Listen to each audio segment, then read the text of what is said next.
नमस्कार मित्रांनो, सुस्वागतम. घरोघरी मातीच्या चुली या मालिकेच्या आजच्या भागामध्ये जानकीचे निर्जली व्रत असते आणि ती देवी आईचे दर्शन घेण्यासाठी मंदिरात येते. देवी आईला मनोभावाने हात जोडते. तेव्हा देवी आईच्या त्या पुन्हा 108 वेळा ती प्रदक्षिणा पूर्ण करते. परंतु जेव्हा प्रदक्षिणा पूर्ण होतात जानकीला मात्र चक्कर येते आणि निर्जली व्रत असल्यामुळे तिने काही पाणी सुद्धा घेतलेले नसते, म्हणून तिला चक्कर येऊन ती खाली पडते आणि एका खांबाला टेकून बसते. जानकीला खूप त्रास होत असतो. तेव्हा मात्र गुरुजी येतात. गुरुजी म्हणतात की जानकी, अहो तुम्हाला त्रास होतो, 3 दिवस झाले तुमच्या पोटात अन्न पाणी काहीही नाही, माझं ऐका, तुम्ही हे व्रत येथे थांबा. परंतु जानकी मात्र ऐकणारी नसते. जानकी म्हणते की नाही गुरुजी, मी ठीक आहे, मला काही झालेले नाही. नानांसाठी तिला हे व्रत पूर्णच करायचे असते. जानकी पुन्हा उठते आणि गुरुजींना म्हणते की गुरुजी, अहो तुम्हीच म्हटलात की घेतलेला वसा टाकायचा नाही, हे व्रत केलेलं मी मध्येच कसे सोडून देऊ? जोपर्यंत नाना शुद्धीवर येत नाही तोपर्यंत हे व्रत मी नाही सोडणार. तेव्हा गुरुजी देवी आईला हात जोडतात आणि देवी आईला म्हणतात की तू या पोरीची काळजी घे. तेव्हा जानकी ही गुरुजींना नमस्कार करते. तर गुरुजी म्हणतात की अगं सुखी राहा, असा जानकीला आशीर्वाद देतात आणि जानकी प्रसाद घेऊन घरी यायला निघते. त्यानंतर इकडे सारंग आपल्या रूम मध्ये येतो. तर ऐश्वर्या ही तयारच होत असते. तेव्हा मात्र सारंग हा इतका अस्वस्थ असतो, त्याला काही चैन पडत नसते. जो ऋषिकेश आई बरोबर म्हणजे सुमित्रा बरोबर बोललेला असतो ते सर्व त्याला आठवत असते. त्याच्या डोळ्यासमोर सर्व येत असते की आई हे जेव्हा केव्हा सुरू झाले की घरात जेव्हा दुसरी सून आली ऐश्वर्या, तेव्हापासूनच आपल्या घरात असे वातावरण निर्माण झाले. ती ऐश्वर्या येण्या अगोदर आपण सर्वजण किती आनंदात एकमेकांशी राहत होतो, पण आता जसे का बदलले? तेव्हा ऐश्वर्या सारंग जवळ येते आणि सारंगला म्हणते की अहो सारंग, काय झाले, तुम्ही इतके टेन्शन मध्ये का दिसतात? तेव्हा सारंग लगेच उठतो आणि ऐश्वर्याला म्हणतो की ऐश्वर्या, जर मी तुम्हाला काही विचारले तर तुम्ही मला सर्व खरं सांगता का? तेव्हा ऐश्वर्या म्हणते की हो, पण अहो नक्की झाले तरी काय? तेव्हा सारंग म्हणतो की अहो दादा आईला असे म्हणाला की ज्या दिवसापासून तुम्ही घरात आला त्या दिवसापासून या घरात भांडण सुरू झाले, तुमच्यामुळेच घरातील सर्व काही वातावरण बिघडत चालले आणि आज तर तुमच्यामुळेच आईनी जानकी बहिणीच्या हातातील किल्ल्या काढून घेतल्या. त्यामुळे चूक काय आणि बरोबर काय याबद्दल मला खरंच काही माहिती नाही, त्यामुळे तुम्हीच मला हे खरं एक गोष्ट सांगा. म्हणून तो ऐश्वर्याचे हात धरतो. तुम्ही तर खरंच काही केले नाही ना? तेव्हा ऐश्वर्या लगेच रडण्याचे नाटक सुरू करते आणि म्हणते की वा सारंग, वा शेवटी आज माझा नवरा हरला आणि ऋषिकेश रणदेव्याचा भाऊ जिंकला. तुम्ही त्या जानकी वहिनीच्या दळ्या प्रेमातून कधी बाहेर येणारच नाही. वहिनीवरून इतका विश्वास तुम्ही त्यांच्यावर ठेवतात म्हणून तुम्हाला बाहेरचे काही दिसणारच नाही. त्यांना हे बरोबर माहिती होते आणि हेच बघा की त्यांनी आता आपल्या घरात फूट पाडायला सुद्धा सुरुवात केली. मला वाईट ह्याच गोष्टीचं वाटतं की तुमचे दादा सुद्धा आपल्यामध्ये हे गैरसमज करण्याचा प्रयत्न करतात आणि आपल्या दोघांमध्ये वाद लावण्याचा. तेव्हा सारंग म्हणतो की मला तसे म्हणायचे नव्हते. तेव्हा ऐश्वर्या म्हणते की नाही नाही, तुम्ही आताच म्हणाले की तुमचे दादा आईंना प्रश्न विचारत होते आणि मला तुम्हाला प्रश्न विचारायचे. मग तेव्हा अहो सारंग, या घराच्या रीतीभाती शिकले आणि माझा मान सन्मान सर्व मी बाजूला ठेवला. अहो तुम्ही जसे आहात तसे मी तुम्हाला मनापासून स्वीकारले, तुमच्यावर इतके प्रेम केले आणि स्वतः पलीकडे जाऊन मी या घरावर इतका विश्वास ठेवला, मनापासून आपलं घर मानलं. इतके सर्व करून सुद्धा आज हा नवरा मला विचारतो की मी हे सर्व का केले, माझ्यावर संशय घेतो की मी हे सर्व केले म्हणून.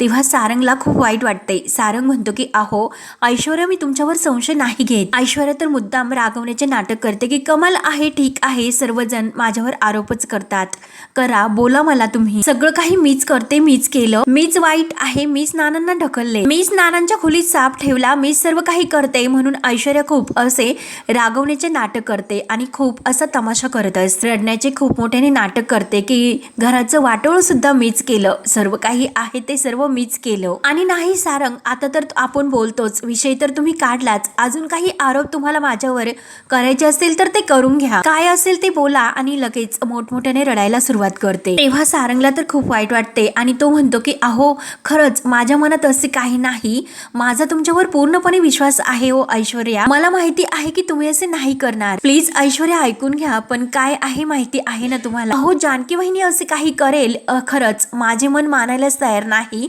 माझा जानकी वहिनीवर पूर्णपणे विश्वास आहे की ती असे नाही करू शकत. तेव्हा ऐश्वर्याला आणखीन राग येतो आणि म्हणते की खरंच तो बरोबर आहे, जानकी वहिनी का अशा करतील? जानकी या घरातील थोरली सून, त्यांचा मान पहिला असेल, त्या या घराचं नंदनवन करतात आणि मी काय करते, मी नरक करते ना. आणि जोरजोराने डोकं हाणून घेते, डोक्यात मारते आणि का ठेवले ठेवले तुम्ही मला या घरात म्हणून मोठमोठ्याने सर्व ओरडण्याचा प्रयत्न करत असते. मारा मला, हकलून द्या असे ओरडत असते. मी तर तुम्हाला सांगते की मला धक्की मारा आणि या घरातून हकलून द्या. कळत नाही तुम्हाला, हिंमत नाही का तुमच्यात? सांगा, मला सांगा, मी करते म्हणून स्वतःच्या तोंडात सुद्धा की स्वतःच्या हाताने खूप मारून घेत असते. तेव्हा सारंग तिला धरतो आणि ऐश्वर्या प्लीज प्लीज असे करू नका म्हणून खूप विनवण्या करत असतो. ऐश्वर्या ऐकायला तयार नसते. ऐश्वर्या म्हणते की सोडा मला. सारंग म्हणतो की ऐश्वर्या प्लीज, अहो प्लीज.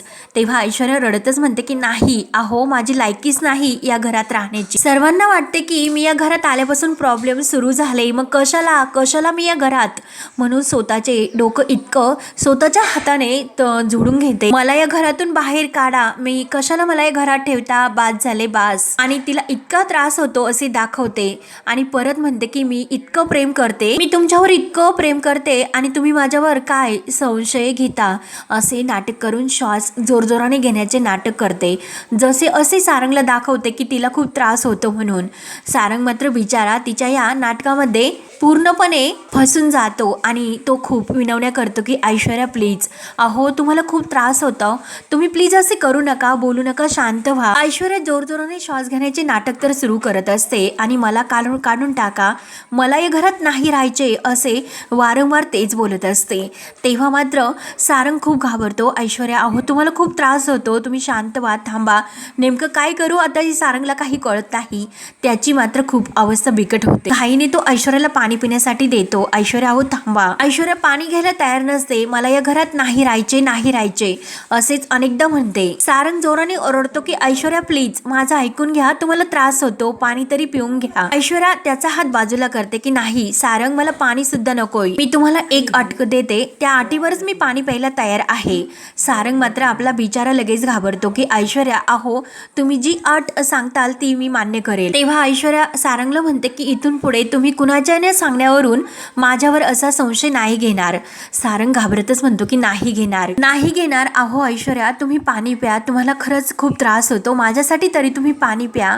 आपल्या हाताने तो ऐश्वर्याला पाणी पाजतो आणि विचारतो की बरं वाटतं का तुम्हाला. तेव्हा ऐश्वर्या डोक्यात मारून घेते. डोकं माझं खूप उठले.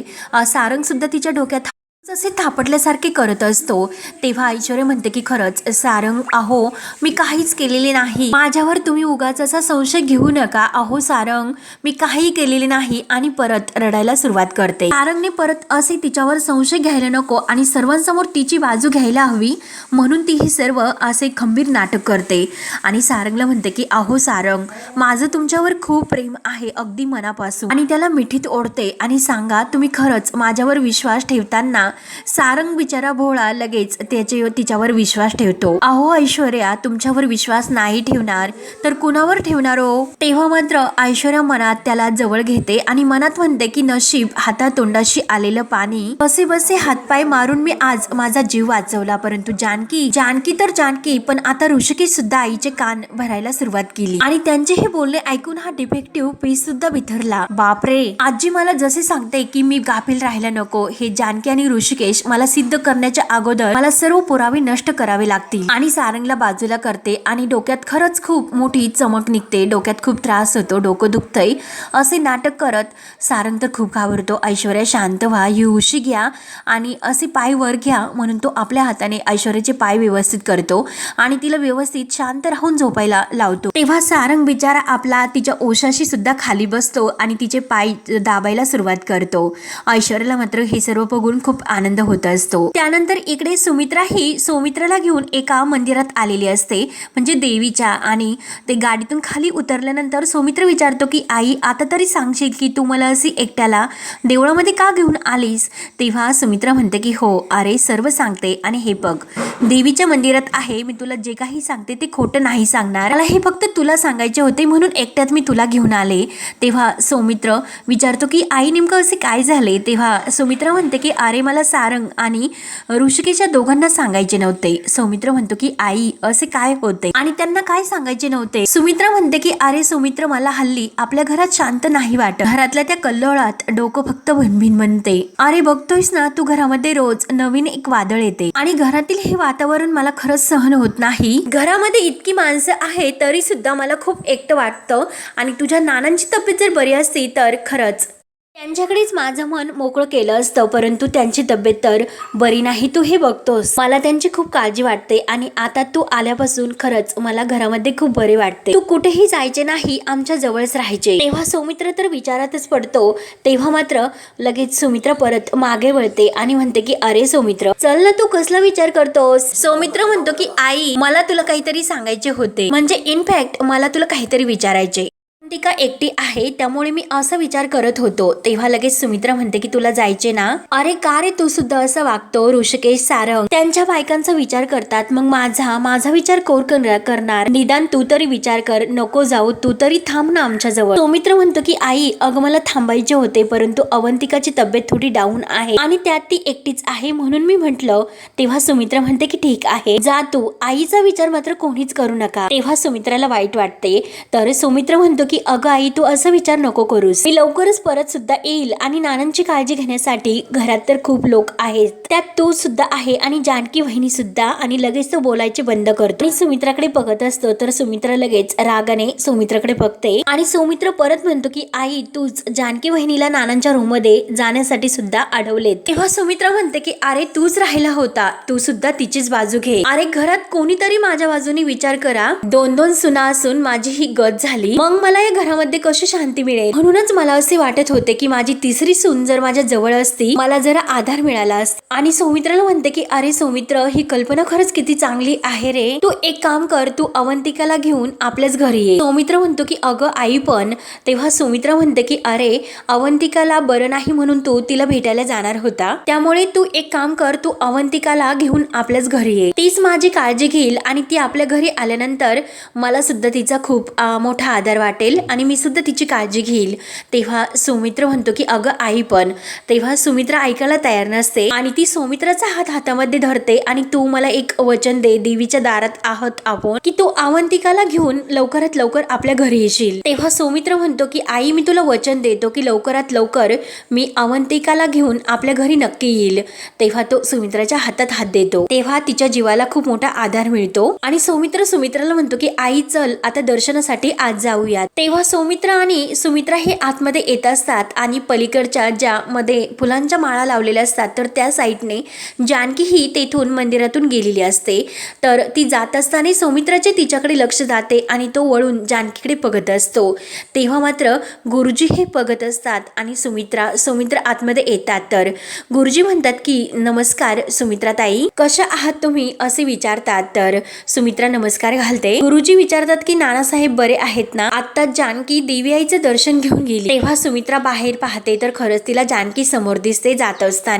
गुरुजी म्हणतात की खरंच सुमित्रा ताई, तुम्ही खूप भाग्यवान आहात, तुमच्या घरात जानकी सारखी सून तुम्हाला मिळाली. अहो 3 दिवस झालेत अन्न पाणी याचा त्याग करून ती निर्जली व्रत नानांसाठी करते आणि तिच्या या व्रतामुळे नानासाहेब नक्की लवकरात लवकर बरे होतील. तेव्हा सुमित्रा फक्त ऐकत असते आणि ती जानकीकडे बघत असते. तेव्हा सौमित्र सुद्धा म्हणतो की प्रत्येक वेळेस आपल्याला दिसणारी बाजू सुद्धा बरोबर नसते, त्या गोष्टीची दुसरी सुद्धा बाजू असू शकते. सुमित्रा तर गुरुजींच्या आणि सौमित्राचे बोलणे ऐकून विचारातच पडते. तेव्हा सौमित्र पुढे येतो आणि आई, खरंच तुला असे वाटते का आपल्या घरामध्ये तुझे विश्वासू असे कोणीच नाही का. तेव्हा सुमित्रा काही उत्तर देत नाही आणि मंदिरात देवीजवळ आत येते. तेव्हा मात्र सुमित्र आणि सौमित्र देवीला नमस्कार करतात.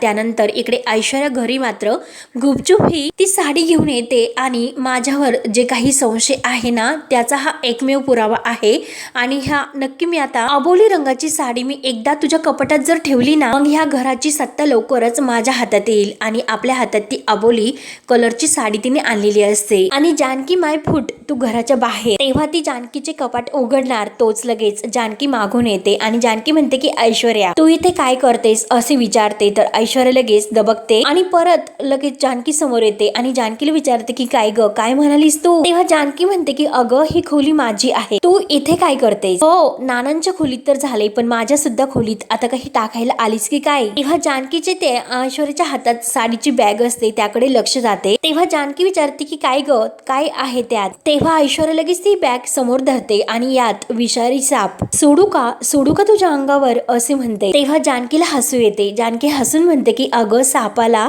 आणि तुझ्या विषाला पुरून उरले मी, तुला अजून सुद्धा कळले नाही का आलीस तू आणि कोणाला विचारून आली तू इथे. तेव्हा ऐश्वर्या म्हणते विचारून कशाला, कोणाला विचारावं लागते का? अगं तुझ्या खोलीला काही सोनं लागलं का? आईंकडे माझं काम होतं, ते खाली दिसलं नाही म्हणून मी इकडे आले होते त्यांना शोधायला. तर जानकी म्हणते की हो का, आई आणि माझ्यामध्ये फूट पाडायची का तुला? तेव्हा ऐश्वर्या म्हणते की ओ माय गॉड, तुला माझ्या मनातील ऐकू येते की काय? अगं एक्झॅक्टली मी हाच विचार केला होता. आणि हे बघ, आपल्या दोघीतील फिलिंग अगदी मस्त सुरू आहे. तू एक आपल्या आतील नारी आणि मी तर शातीर व्हिलन. जर आपण दोघी फिल्म मध्ये असतो तर अख्खी स्क्रीन आपण फाडून टाकली असती. वाव, खरंच क्या बात है. आणि खरंच मी आईंना शोधत इकडे आले होते आणि तसेही त्या इकडे दिसतच नाही. मग इथे कशाला थांबू, जाते मी, म्हणून ऐश्वर्या जायला निघते. तर जानकी तिचा हात धरते आणि अगं ऐश्वर्या, माझं ऐक तरी. अगं तू माझा रोल कितीही कट करण्याचा प्रयत्न कर किंवा आईंना माझ्याविषयी तू कितीही भडकव, पण माझी जागा मात्र तू कधीच घेऊ शकणार नाही. कारण चांगुलपणा हा रक्तात असावा लागतो अगं ऐश्वर्या, जो माझ्या रक्तात आहे, तुझ्या नाही. अगं वाईटपणा, खोटारडेपणा हा तुझ्या वृत्तीत आहे, पण खोटारड्या माणसासाठी एक खूप मोठं ड्रॉबॅक आहे आणि खोट्या माणसांना उलट चांगुलपणाची ऍक्टिंग करावी लागते. चांगुलपणा येतच नसल्यामुळे त्यांना इतका कहस लावावा लागतो की ते चांगुलपणा ऍक्टिंग करत असताना कधी कधी ते थकतात, चुकतात सुद्धा. तशीच तू सुद्धा चुकणार आहे. तेव्हा तुझेच कर्म आणि तुझेच डाव तुझ्यावरच उलटतील. मग बघूयात की व्हिलन शातीर हे की मूर्ख. तेव्हा ऐश्वर्या मात्र हसून जायला निघते. तर जानकी तिला मस्त उत्तर देते की पुन्हा तू माझ्या परवानगीशिवाय माझ्या खोलीत जर आली तर तुझं तंगड तोडून तुझ्या हातात देईल. आणि त्यानंतर ऐश्वर्या धावतच बाहेर येते. तर बाहेर गुलाबदादा हे कपडे हे सुकायला घालत असतात आणि ऐश्वर्याच्या पायाला ती धडपडतच बाहेर येते, पायाला लागते. आणि 2 मिनिट ही जानकी थोडी उशिरा आली असती तर काय फरक झाला नाही. कुत्र्यासारखी बरोबर ती नाकाच्या वासाने घुंगत आली. मग आता ह्या साडीचं नेमकं मी काय करू, कुठे ठेवू, म्हणून तर टेन्शन येते. आणि तो विचार करत असताना तिला गुलाबदादा समोर काही कपडे वाळवत असताना दिसतात. आणि तेवढ्यात गुलाबदादाच्या मोबाईलवर फोन येतो. तर गुलाबदादा म्हणतात की आता या कामाच्या वेळेस कुणाचा फोन, म्हणून फोन घेतात. तोच ऐश्वर्या बॅग मधून ती साडी बाहेर काढते. तेव्हा गुलाबदादांच्या बायकोचा तो फोन असतो. गुलाबदादा म्हणतात की अगं बोल ग, बायको आहेस की सायको आहेस ग? अगं हो, नवरात्र सुरू झाले, मला सुद्धा माहिती आहे, म्हणून ते बोलायला थोडेसे बाजूला जातात. आणि त्या संधीचा फायदा घेऊन ऐश्वर्याने आपल्या पदराखाली ती साडी लपवलेली असते. आणि गुलाबदादा हे बोलत असतात की अगं येथे नानांची तब्येत बरी नाही, त्याचं काय? आणि लगेच ते फोनवर बोलत असताना फोनचा आवाज हा नेटवर्क नसल्यामुळे जातो. तेव्हा ते हॅलो हॅलो करत असतात. तर जानकी त्याच वेळेस त्यांच्या मागे आलेली असते आणि लगेच ती जेथे गुलाबदादा कपडे वाळवत घालत असतात तेथेच त्या साईडला लपते. गुलाबदादा हॅलो हॅलो करत बाजूला पुन्हा पुढे निघून जातात. आणि तेवढ्यात लगेच ऐश्वर्या त्या जेथे कपडे वाळवायला घातलेले असतात त्यामध्ये ही साडी सुद्धा वाळवायला टाकते. आणि तेवढ्यात सुमित्रा आणि सौमित्र घरी येतात. तेव्हा सौमित्र गाडीच्या खाली उतरतो. तर लगेच ऐश्वर्या त्याला दिसते, परंतु ऐश्वर्या लगेच लपते. सौमित्राला तर संशय येतो. तेव्हा तो इकडे तिकडे बघत असतो आणि ऐश्वर्या तिथे आहे, नक्की कोणीतरी आहे त्याच्या लक्ष देते. आणि तेव्हा तो बघतच उभा असतो. तर लगेच सुमित्रा मागे वळून पाहते आणि सौमित्राला आवाज देते की अरे सौमित्र काय रे? आणि जेथे स्टँडवर गुलाबदादांनी कपडे वाळवायला घातलेले असतात तर सौमित्र लगेच त्याच्या जवळ येते, कारण तो स्टँड मात्र हलत असतो. तेव्हा सौमित्र अगदी त्याच्याकडे बघतच तेथे येतो.